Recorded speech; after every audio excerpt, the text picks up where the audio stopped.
Well, these are terrible days. Tens of thousands of people in Britain and hundreds of thousands through the world have lost their lives through this terrible virus. Here in Britain, we've been trying to solve the problem using science and mathematics. And as a mathematician, I've been interested to see how much in the news recently the politicians and scientists have been referring to mathematical models. So what is a mathematical model? Well, it's this. That's the equation that is used by scientists to describe any epidemic.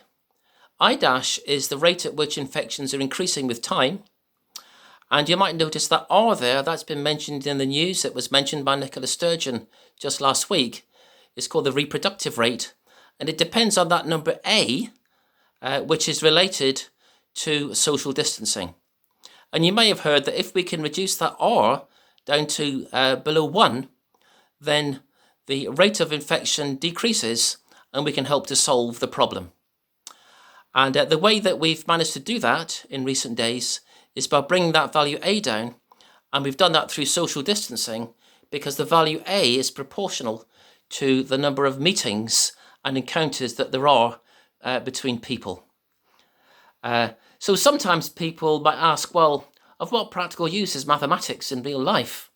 Well, in these days, I think we've seen that it is helping us to save thousands and thousands of lives because it's given us the insights to bring in the social distancing, which is now helping us to solve the problem. And happily, in recent days in Britain, we've seen that the death rate and the infection rate have been coming down.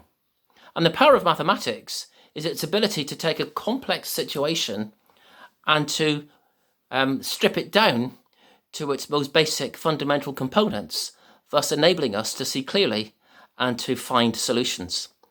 In that way, it reminds me of the Christian faith, because the Christian faith does exactly that. We live in a complex world with difficult problems and difficult situations. But what the Christian gospel does is it identifies clearly what the problem is and it gives us solutions. A long time ago, 700 years before the days of Jesus, a man called Isaiah, who was a prophet, put his finger on the problem and the solution. And here's what he wrote. He was writing about Jesus and he was writing about us. In chapter 53, he says, "We all like sheep have gone astray. Each of us has turned to his own way, and the Lord has laid on him," that is Jesus, "the iniquity of us all." That's the problem.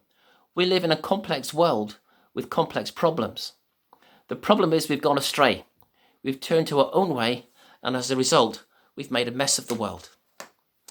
But God's solution was to send Jesus to die on the cross for us, which he did. Not only did he die on the cross, but he rose again from the dead. And if we trust in him, then his life can become our life. His victory over death can become our victory over death. So the solution to life's problems is there. When this virus is over, we're going to go back to our world. We're going to have the same problems, the same situations. Can we make it better? Can we make a new world? Through Jesus, yes, we can.